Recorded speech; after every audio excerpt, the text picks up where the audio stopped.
Shalom Bapak Ibu Saudara yang saya kasihi di dalam Tuhan kita Yesus Kristus. Kita bersyukur pada saat ini kita bisa kembali belajar firman Tuhan dengan satu tema, yaitu apakah Yesus adalah Allah. Saudara, untuk kita bisa menjawab pertanyaan ini, maka pertama-tama mari kita coba memikirkan terlebih dahulu apa saja yang kita yakini merupakan sifat-sifat di dalam diri Allah, saudara. Ada 3 istilah yang terkenal di banyak orang yang pasti sifat-sifat ini hanya dimiliki oleh Allah. 3 istilah itu apa saja? Yang pertama adalah omnipotent, yaitu maha kuasa. Saudara, Allah itu maha kuasa, menciptakan dari yang tidak ada menjadi ada, menciptakan angin, menciptakan lautan dan sebagainya. Allah itu maha kuasa. Dan manusia itu sangat berbeda dengan Allah. Manusia tidak maha kuasa. Manusia tidak bisa menciptakan seperti Allah. Sehingga omnipotent atau maha kuasa itu merupakan sifat yang hanya ada di dalam diri Allah. Nah, yang kedua, saudara, omnipresent, yaitu maha hadir. Sifat Allah ini selalu melekat dalam diri Allah, yaitu kemahahadiran Allah. Allah selalu maha hadir, saudara. Ya. Dan ini sangat berbeda dengan manusia. Manusia berada dalam satu lokasi, tidak bisa berada dalam lokasi yang sama, di dalam waktu yang sama. Tapi Allah di dalam waktu yang sama bisa berada dalam lokasi-lokasi yang berbeda. Karena Allah itu omnipresent, atau Allah itu maha hadir. Nah, yang ketiga, saudara, istilah yang ketiga yang dilekatkan dengan Allah, yaitu omniscience, yaitu Allah maha tahu. Saudara, Allah tahu apa yang terjadi saat ini. Allah tahu setiap pikiran-pikiran manusia, dan Allah tahu apa yang akan terjadi ke depan. Ini sangat berbeda dengan manusia yang tidak maha tahu. Manusia tidak tahu apa yang ada di pikiran temannya. Manusia tidak tahu apa yang akan terjadi ke depan. Contohnya saja, Bapak Ibu Saudara, beberapa waktu yang lalu, sebelum pandemi ini masuk ke dalam negara kita punya banyak rencana. Kita punya banyak jadwal ke depan yang akan kita susun dan akan kita lakukan. Tetapi semua batal karena pandemi masuk ke negara kita. Itu artinya kita tidak maha tahu. Tetapi Allah adalah Allah yang omniscience, Allah yang maha tahu. Nah, saudara, kalau kita melihat 3 istilah ini, maka ini adalah istilah-istilah yang melekat dalam diri Allah. Allah itu omnipotent, Allah itu omnipresent, dan Allah itu omniscience. Maha tahu, maha hadir, dan maha kuasa. Nah, mari kita lihat di dalam Alkitab kita, Bapak Ibu Saudara. Kalau kita lihat di dalam Perjanjian Lama, maka kita bisa melihat 3 sifat ini ada di dalam diri Allah. Misalnya yang pertama, yaitu omnipotent, maha kuasa, Allah maha kuasa. Mari kita lihat di dalam Amos pasal yang keempat, ayat yang ke-13. Di sini firman Tuhan berkata, sebab sesungguhnya Dia yang membentuk gunung-gunung dan menciptakan angin. Saudara, di dalam ayat ini ada firman Tuhan yang mengatakan Tuhan membentuk gunung-gunung dan Tuhan menciptakan angin. Saudara, ini menunjukkan bahwa Allah itu maha kuasa, menciptakan sesuatu dari yang tidak ada menjadi ada. Dia menciptakan gunung-gunung. Siapa yang bisa menciptakan gunung selain Allah? Allah menciptakan angin. Ini menunjukkan bahwa Allah itu maha kuasa. Nah, yang kedua, saudara, berbicara mengenai Alkitab Perjanjian Lama, maka kita bisa melihat di dalam Mazmur 139 ayat yang kedua sampai ayat yang keempat. Ini firman Tuhan yang bicara mengenai Allah yang maha tahu. Mari kita lihat ayat-ayat ini, Bapak Ibu Saudara. Engkau mengetahui kalau aku duduk atau berdiri, engkau mengerti pikiranku dari jauh, engkau memeriksa aku kalau aku berjalan dan berbaring, segala jalanku kau maklumi. Sebab sebelum lidahku mengeluarkan perkataan, sesungguhnya semuanya telah kau ketahui, ya Tuhan.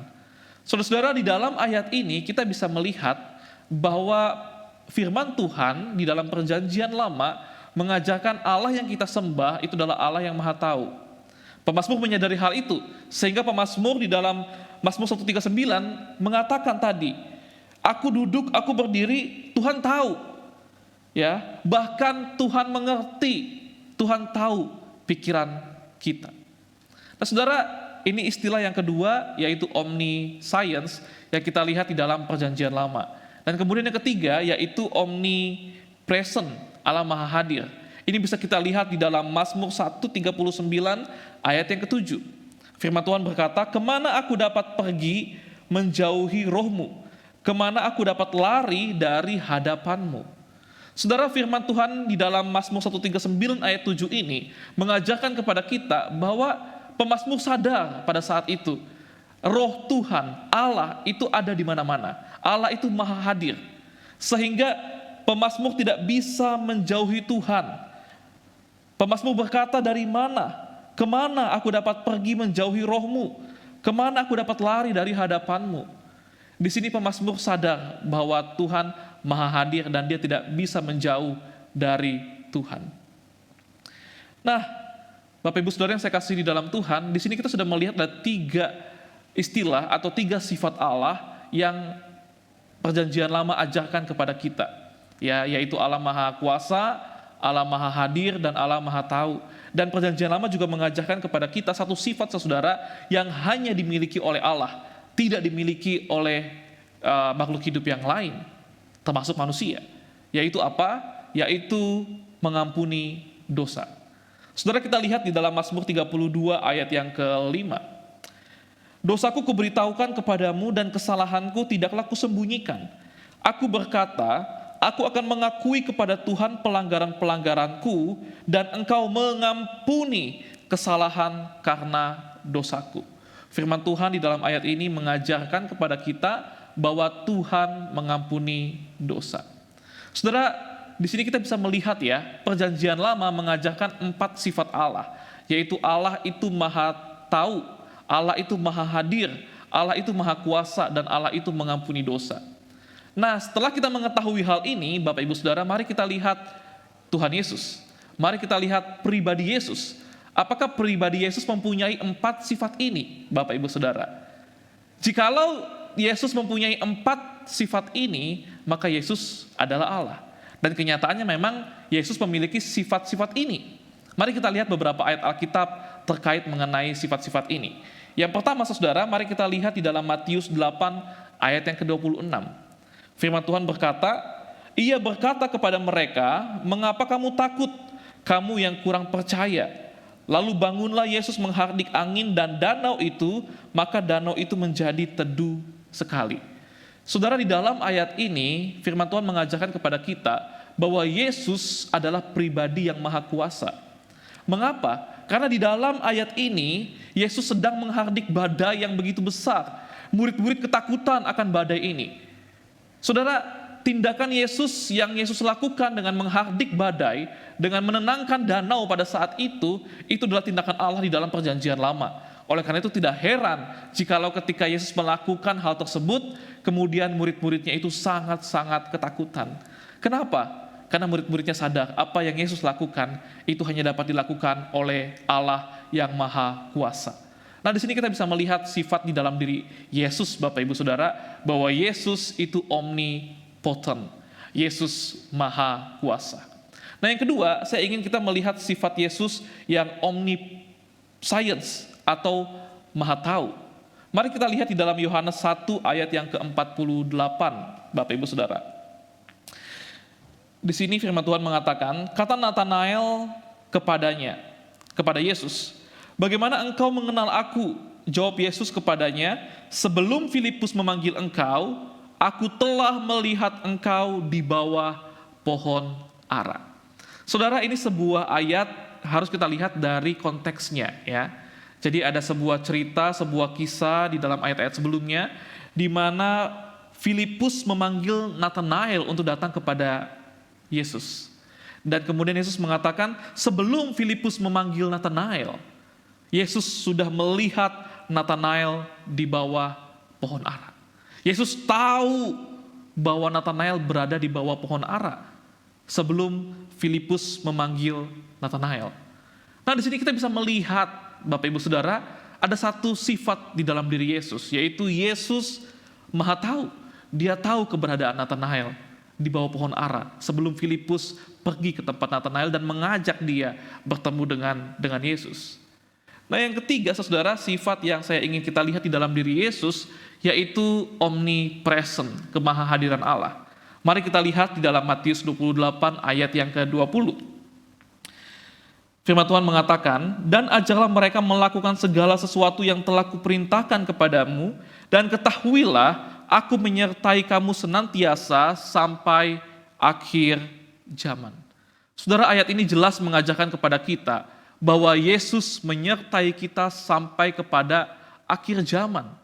Ini menunjukkan bahwa Yesus ini maha hadir, saudara. Dia menyertai kita sampai kepada akhir zaman. Nah, saya mengajak kita membuka satu firman Tuhan lagi dari Ibrani 13 ayat yang ke-8. Di sini firman Tuhan berkata, Yesus Kristus tetap sama baik kemarin maupun hari ini dan sampai selama-lamanya. Saudara, sebelum Yesus menjadi manusia, Yesus itu maha hadir. Ya. Nah, sekarang pertanyaannya, ketika Yesus menjadi manusia, apakah dia tetap maha hadir? Saudara, jawabannya adalah tentu dia tetap maha hadir. Kalau Yesus tidak maha hadir, saudara, maka itu artinya Yesus berubah dong. Maka itu artinya kealahan Yesus menghilang dong.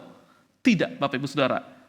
Yesus tetap maha hadir. Bahkan ketika saat ini Yesus berada di surga pun, Yesus tetap maha hadir. Saya setuju dengan sebuah perkataan dari seorang teolog bernama R.C. Sproul, Bapak Ibu Saudara, yang mengatakan seperti ini. Pribadi Kristus masih merupakan kesatuan sempurna antara kodrat ilahi dan kodrat manusia. Sifat manusia ada di surga, sifat ilahi tidak terbatas pada batasan fisik tubuh Yesus. Sifat ilahi mempertahankan sifat kemahahadirannya. Pribadi Kristus dapat berada di mana-mana, tetapi kemampuan itu adalah melalui kekuatan kodrat ilahi, bukan kodrat manusia. Jadi R.C. Sproul juga setuju, Bapak Ibu Saudara, bahwa Yesus meskipun saat ini berada di surga, dia tetap adalah Allah yang maha hadir. Karena ini adalah sifat yang berada di dalam dirinya sebagai Allah.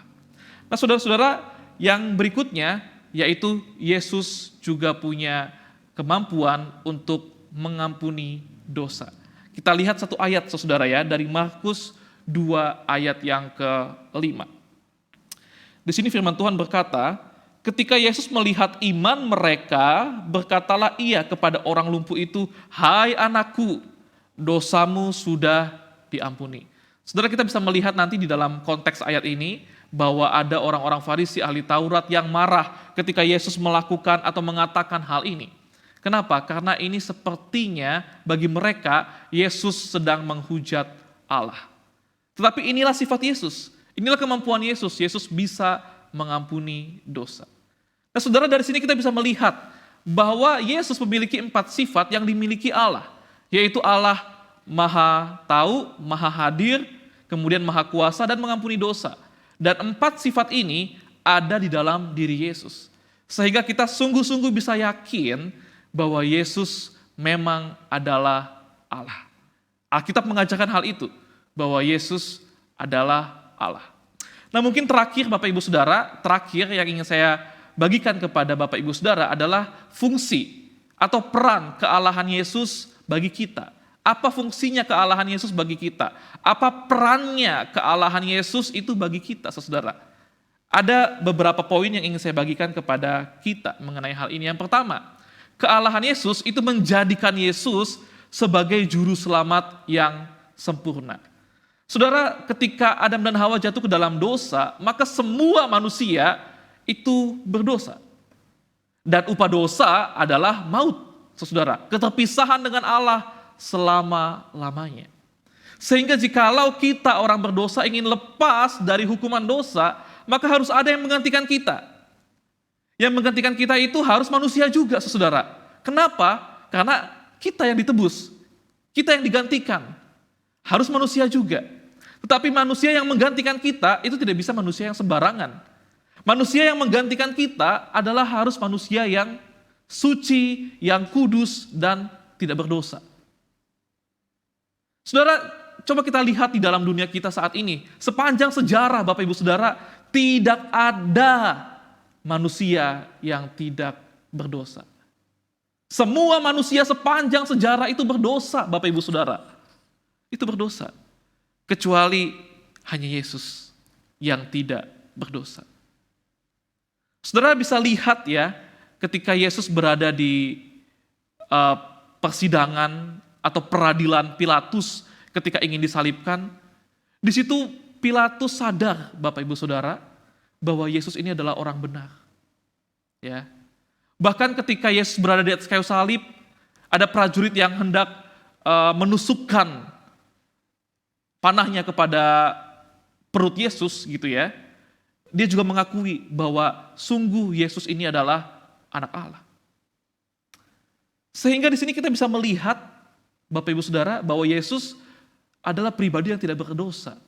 Bagaimana caranya Yesus menjadi pribadi yang tidak berdosa? Saudara, karena Yesus juga adalah Allah 100%.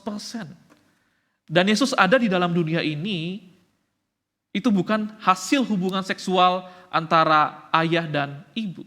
Sehingga tidak ada dosa, warisan diberikan kepada Yesus. Nah, di sini kita bisa melihat, Bapak Ibu Saudara, bahwa Yesus ini tidak berdosa, Yesus suci, Yesus kudus. Sehingga dia bisa menggantikan kita, dia bisa menjadi juru selamat yang sempurna bagi kita. Karena jikalau Yesus berdosa, maka tentu hukuman yang dia terima itu bukan karena dosa-dosa kita, tapi karena dosa-dosanya. Tapi karena Yesus suci, Yesus kudus, dia tidak berdosa, maka dia bisa menggantikan kita, orang-orang yang berdosa ini. Sehingga kita sadar, Bapak Ibu Saudara, fungsi kealahan Yesus yang pertama, Yesus menjadikan dirinya sebagai juru selamat yang sempurna bagi kita. Puji Tuhan, Bapak Ibu Saudara, puji Tuhan. Yesus mau datang ke dalam dunia ini, dia mau menjadi manusia, dan dia mati bagi kita, untuk kita bisa kembali kepada Tuhan. Nah, yang kedua, saudara, yang terakhir, peranan kealahan Yesus adalah Yesus memberikan teladan yang sempurna bagi kita, saudara. Setiap kita mungkin punya idola masing-masing, Bapak Ibu Saudara, tapi idola kita adalah orang berdosa juga. Sehingga tidak bisa menjadi teladan yang sempurna. Tetapi Yesus adalah pribadi yang sempurna. Dia suci, dia kudus. Dan ketika dia datang ke dalam dunia, dia menjadi teladan bagi para murid. Dia menjadi teladan bagi banyak orang. Dan kisahnya yang dicatat di dalam Alkitab, itu juga menjadi teladan bagi setiap kita. Oleh karena itu, saudara, kiranya melalui teladan Yesus, kita juga semakin dibawa untuk semakin hari semakin serupa dengan Tuhan Yesus. Saudara, ini hal-hal yang saya bagikan kepada Bapak Ibu Saudara. Yang pertama, kita belajar bahwa Yesus itu adalah Allah, karena Yesus punya sifat-sifat yang dimiliki oleh Allah Bapa juga, ya, yaitu Maha Hadir, Maha Tahu, Maha Kuasa, dan juga bisa mengampuni dosa. Dan kita tahu fungsi atau peran kealahan Yesus bagi kita adalah dia menjadi juru selamat yang sempurna, dan dia menjadi teladan yang sempurna bagi kita. Bagaimana respon kita, saudara? Respon kita adalah kita bersyukur, dan mari kita berkomitmen dan sungguh-sungguh terus-menerus dalam melayani Tuhan untuk menyenangkan Tuhan sampai seumur hidup kita. Saudara, Tuhan Yesus memberkati setiap kita. Mari kita berdoa. Mari kita berdoa. Tuhan, terima kasih untuk firman Tuhan yang kami renungkan bersama-sama, di mana firman ini mengajarkan kembali kepada kami bahwa Yesus adalah Allah. Yesus yang adalah Allah datang ke dalam dunia, mati di kayu salib bagi kami. Kami bersyukur kami punya Yesus yang sungguh-sungguh mengasihi kami, Yesus yang sungguh-sungguh mengerti kami, dan dia mau mati bagi kami untuk kami bisa kembali kepada Tuhan. Tuhan, kiranya melalui firman Tuhan yang kami renungkan pada saat ini, kami kembali punya komitmen yang sungguh untuk mengikut Tuhan, dan kami semakin setia di dalam melayani Tuhan dan menjadi berkat bagi orang-orang di sekitar kami. Terpujilah Engkau ya Tuhan, hamba berdoa untuk setiap jemaat-Mu yang mendengar firman Tuhan saat ini. Tuhan, Engkau berkati, Tuhan, Engkau kuatkan imannya, dan Tuhan tolong untuk setiap jemaat-Mu bisa semakin bertumbuh di dalam Engkau. Terima kasih ya Tuhan, ini doa kami. Di dalam nama Tuhan Yesus, kami berdoa dan kami bersyukur. Amin.